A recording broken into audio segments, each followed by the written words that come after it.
Okay, ये question है, कह रहा है कि an electric dipole is has a fixed dipole moment p which makes an angle theta with respect to x axis when subjected to an electric field e I cap it experiences a torque tau k cap when subjected to another electric field e2 root 3 ij cap opposite direction पे। Okay ठीक है, तो ये मानो कि आपका y axis है, ये आपका x एक्सिस है, ये y है, ये x है, तो एक्स वाई ये आपका z एक्सिस है। तो अब आप यहाँ पे अपना डाइपोल प्लेस करो p at an angle theta with the x axis. इस डायरेक्शन पे आपका इलेक्ट्रिक फील्ड है E1 which is E I cap, और इस डायरेक्शन पे आपका इलेक्ट्रिक फील्ड है E2 which is root 3 E J cap. Now आपको ये पता है टाउ क्रॉस, अगर आपने एक डाइपोल को एक्सटर्नल इलेक्ट्रिक फील्ड में रख दिया है तो आपको ये क्रॉस प्रोडक्ट उसका टॉर्क एक्सपीरियंस्ड बताता है।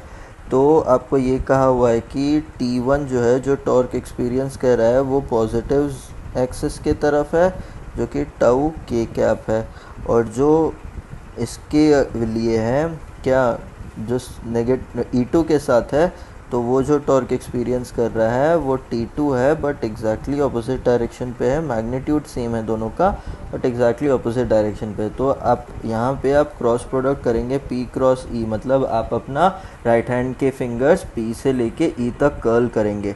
तो P से लेके E तक अगर आप कर्ल कर रहे हैं अपने राइट हैंड्स, तो ओके, तो आपको इस केस में अकॉर्डिंग टू दिस ड्राइंग आपको P क्रॉस E कर्ल करेंगे तो आपको T2 की डायरेक्शन में मिलेगा। तो लेट्स से हम क्या करते हैं, हम डाइपोल के डायरेक्शन को बदल देंगे। बोलेंगे कि डाइपोल इस डायरेक्शन पे, ठीक है, डाइपोल ऐसा आ रहा है। डाइपोल अगर ऐसा आ रहा होगा, कैसा डाइपोल, अगर मैं लेट्स से ग्रीन से बनाता हूँ, तो डाइपोल ऐसा आ रहा है, ठीक है। तो अब एंगल जो हो जाएगा वो एंगल चेंज हो जाएगा P क्रॉस E। तो आप P क्रॉस E आप कर लो, आपका P वेक्टर जो होगा वो इधर पे ऐसा आएगा, तो आपको ये वाला P क्रॉस E आपको ये करना पड़ेगा, ठीक है। एंगल तो ऑफ कोर्स सेम रहेगा, तो ये because sine pi minus theta आपको साइन थीटा होता है, तो एंगल तो ऑफ कोर्स सेम रहेगा, मैग्नीट्यूड भी सब कुछ सेम रहेगा। तो जो टॉर्क की मैग्नीट्यूड आती है वो P की मैग्नीट्यूड मल्टीप्लाइड E की मैग्नीट्यूड और साइन थीटा होती है। तो यहाँ पे साइन थीटा वैल्यू तो सेम रहेगा, तो फिर डायरेक्शन में कोई चेंज नहीं होगा। लेकिन अब जब आप P क्रॉस E करोगे तब आपको ऑफ कोर्स जो टॉर्क की वैल्यू है वो इस डायरेक्शन में मिलेगा। और अगर आप P क्रॉस ये वाला करोगे तो आप अपना फिंगर्स P से लेके E2 तक लेकर जा रहे हो, तो फिर आपको T2 के डायरेक्शन पे नेगेटिव z एक्सिस पे आपको टॉर्क मिल रहा होगा, ठीक है। अब डायरेक्शन सही है, हाँ ठीक है।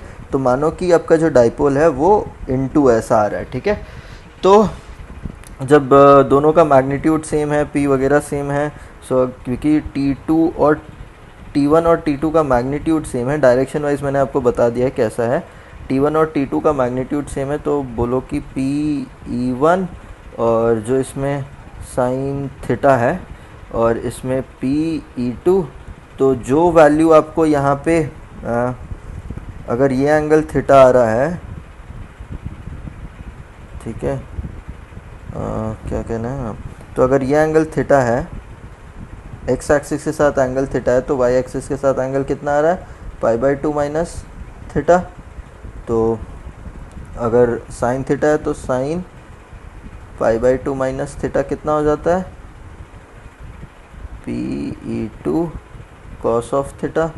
तो अब यहाँ पे सिंपल, अब तो मैथ्स ही सिंपल है, तो tan थीटा आपको E2/E1 मिल जाएगा, और E2/E1 का मतलब क्या है, ये √3 है, E है और ये E है, तो आपको E की √3 मिल जाएगी। और ये थीटा कब हो पाता है, ये थीटा जब 60 डिग्रीज होता है तभी हो पाता है, ठीक है। तो आंसर 60 डिग्रीज है।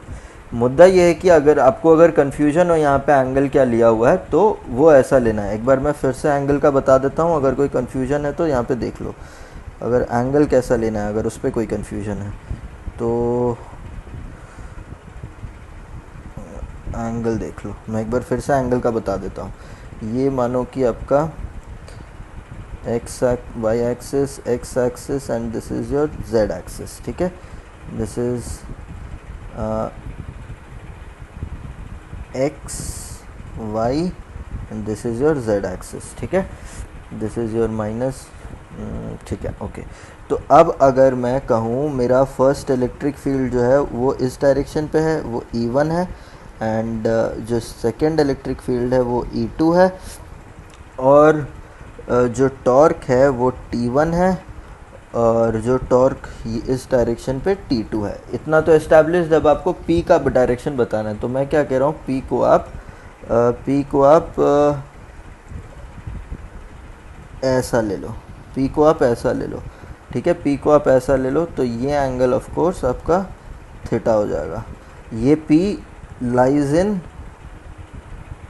इन X Y plane, remember lies in X Y plane. आपकी इमेजिनेशन के लिए कह रहा हूँ, P lies in X Y plane, तो इसीलिए ये एक्स एक्सिस के साथ एंगल थीटा, आपको जो वेरिएबल डिटरमाइन करना हुआ है, तो एक्स एक्सिस के साथ अगर थीटा एंगल है तो वाई एक्सिस के साथ एंगल कितना हो जाता है, पाई/2 माइनस थीटा, ठीक है। तो जब आप क्रॉस प्रोडक्ट करेंगे यहाँ पे P से लेकर E1 तक, तो आप अपने राइट हैंड के फिंगर्स P से लेके E1 तक कर्ल करेंगे, तो आपको आपका जो T1 का है वो आपको पॉजिटिव के कैप की डायरेक्शन पे मिल रहा है। फिर अगर P से लेके E2 तक अगर आप कर्ल कर रहे हैं तो आपको जे कैप, नेगेटिव के कैप की डायरेक्शन पे आपको T2 मिल रहा है। तो क्वेश्चन के अकॉर्डिंगली सब कुछ सेटिस्फाई हो रहा है। टॉर्क जो हो रहा है वो टाउ के कैप आपको मिल रहा है, एंड टॉर्क T2 जो है माइनस टाउ के कैप मिल रहा है, बिकॉज ये दोनों का मैग्नीट्यूड सेम था जो कि टाउ तक बराबर था, तो इसीलिए मैं एंगल यहाँ से निकल पाया कि ये 60 डिग्रीज़ है। बाकी आपको अगर इसमें कन्फ्यूजन था कि आपको डाइपोल का डायरेक्शन क्या लेना है, तो डाइपोल का डायरेक्शन ये है, ठीक है। एंड ये एंगल थीटा डिग्रीज है, तो ये एंगल पाई/2 हो गया, पाई/2 माइनस थीटा, तो naturally answer comes down. And ये भी याद रखना है कि dipole lies in X Y plane. Alright.